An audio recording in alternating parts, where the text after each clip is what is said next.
All right, hey everyone, are you ready for another deep dive? All right. Today we're heading straight into the heart of Nollywood, and let me tell you, this film we're looking at, Malaika, is making some serious waves. Oh, yeah? It's not just about the box office numbers, though those are impressive. Right. We're talking Toyin Abraham's highest grossing film ever, Wow. over N$300 million. That's incredible. Yeah, a whole lot of people are watching this. It's huge. Exactly, huge is a good word for it. But we've got some excerpts from a really insightful review that goes beyond just the hype, and we're going to really unpack what makes Malaika so special, so compelling. I'm excited to dive in. Me too. And you know what? This film, it's not your typical blockbuster. No, not at all. It's got this depth to it. It does. We're talking family drama, we're talking African spirituality, and hold on, the return of Emeka Ike. Oh, yes. His comeback is a big deal. It's a big deal, right. So, okay, let's set the stage a little bit. Okay. The film, it centers around the Njoku family, and they're dealing with infertility. Mhm. Now, Dr. Njoku, that's Emeka Ike. Powerful casting. It is. And Toyin Abraham, she plays Mrs. Njoku. She's brilliant. Yeah, she's phenomenal in everything she does. Right. But infertility, it's a tough subject. Absolutely. It's a sensitive topic for sure. It is. But it's something so many couples go through. Mm-hmm. So I'm really curious, how does the film approach this? Well, I think what Malaika does so well is it captures that emotional weight, Yeah. especially within the context of Nigerian culture. Right. Because infertility, it can be extra challenging, when there's those traditional beliefs, those expectations about family. It adds a whole other layer. It does. And you see that strain in the relationship, even conflict with the stepdaughter. So Oh, wow. So it's not just the couple. it's the whole family dynamic. It's complex. It is, yeah. So we've got the drama, but then there's this whole element of African spirituality. Yes. The review mentions Mrs. Njoku. She seeks help from an Ifa priest. Interesting. And I'm like, okay, where is this going? Right. Because in Yoruba culture, Ifa, it's more than just, some mystical thing. Yeah. It's a system of divination. Right. It's about spiritual guidance. It plays a real role in people's lives. So it's like woven into the fabric of their reality. It is. It's about finding wisdom, finding comfort when things are tough and, Like they are in this film, definitely tough. Yeah, exactly. Yeah. And so the film, it brings us to that intersection of traditional beliefs and modern challenges. I mean, infertility is certainly a modern challenge in many ways. It is. It makes you think, doesn't it? It really does. I'm really curious to see how they portray these beliefs on screen. Yeah, it's not just like a surface level thing. Right. The film actually explores the nuances of Ifa. Okay. It shows how it can be a source of hope, but also potentially lead to unforeseen consequences. Okay, now you've got me hooked. Right. We've got the drama, we've got the cultural exploration, and now a touch of the supernatural. And we haven't even talked about the amazing cast. Oh, the cast. It's like a who's who of Nollywood. Yeah, it really is. Odunlade Adekola, Ibrahim Chatta, Taiwo Ajai-Lycett, Uzor Arukwe, Carter Eve. All incredible actors. It goes on and on. The talent here is unreal. It speaks volumes about the quality of the film. It does. It's like they all knew this was something special. And Emeka Ike, his return, it's not just for show. No. The review praises his performance. He brings this depth to Dr. Njoku. It sounds like he really embodies the role. He does. It sounds like this film has it all. It does, but, what about the technical side? Oh, yeah, the visuals, the review talks about the cinematography, especially how they use lighting and color to really bring out those supernatural elements. It's intentional. It's like a visual language. Oh, wow. Representing the characters' journeys, both spiritual and emotional. It's subtle, but it adds so much. It does. It's fascinating how those small details can have such a big impact. It's true, the filmmaking, it's like another character in the story. Absolutely. And it's not just the visual. Oh, right, the music. The soundtrack, it's so well crafted. It just fits the mood perfectly. So they didn't just throw any music in there. No, it's deliberate. Every element is carefully considered. Clearly a lot of passion went into making this film. Absolutely. Malaika. It's more than just a movie. It's a cultural phenomenon. It is. But before we jump into its impact, I want to hear from you. What really stands out to you so far?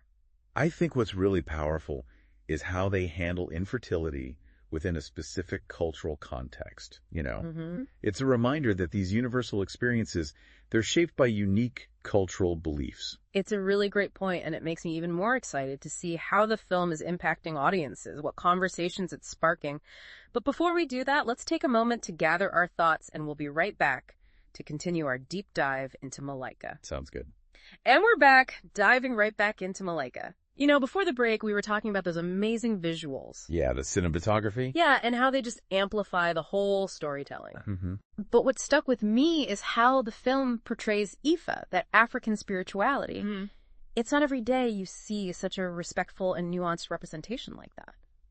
You're so right. And Malaika, it really shows how deeply rooted Ifa is in Yoruba culture. Right. It's not just, I need a supernatural fix. It's deeper than that. Right. It's about guidance, finding solace when the world feels chaotic. It does. Life can be pretty chaotic. Exactly. And I think that resonates with people. Yeah, I think so too. No matter what their beliefs are. Right. It's a universal feeling. It is. So it's like the film is saying, even with all our technology, all the science, there's still a place for traditional wisdom. Right. The spirituality. And that seeking help, maybe outside of conventional medicine. Yeah. It's not a weakness. Not at all. It's just another path. Right. It's acknowledging that sometimes the answers, they're not so easy to find. They're not in a textbook. Exactly. And for the Njokus, their struggle with infertility, it pushes them to explore those different paths. It does. And speaking of their struggle, Emeka Ike, he called the film Therapy for Broken Homes. That was powerful. It is. What do you think he meant by that? I think it speaks to the film's ability to offer catharsis, healing, for families going through infertility. The pain, the isolation. Yeah. To see that on screen. It validates it. It does. It says you're not alone. You're not alone, exactly. And it's not just about infertility, though, right? No, it's about all sorts of family dynamics, challenges. Like that conflict with the stepdaughter. Yeah, that adds a whole other layer. It shows how complicated families can be. Absolutely. It's like Malaika. It just weaves all these threads together. It does. You get this really rich tapestry of human experience. But I'm curious about the film's impact culturally. Yeah. The review mentioned it sparked conversations about motherhood, about African spirituality. It has. It's touched a nerve, What do you mean? People are talking about tradition in modern life. The pressures on women, motherhood, that relationship between spirituality and science. It's interesting because the Njoku's story, Yeah.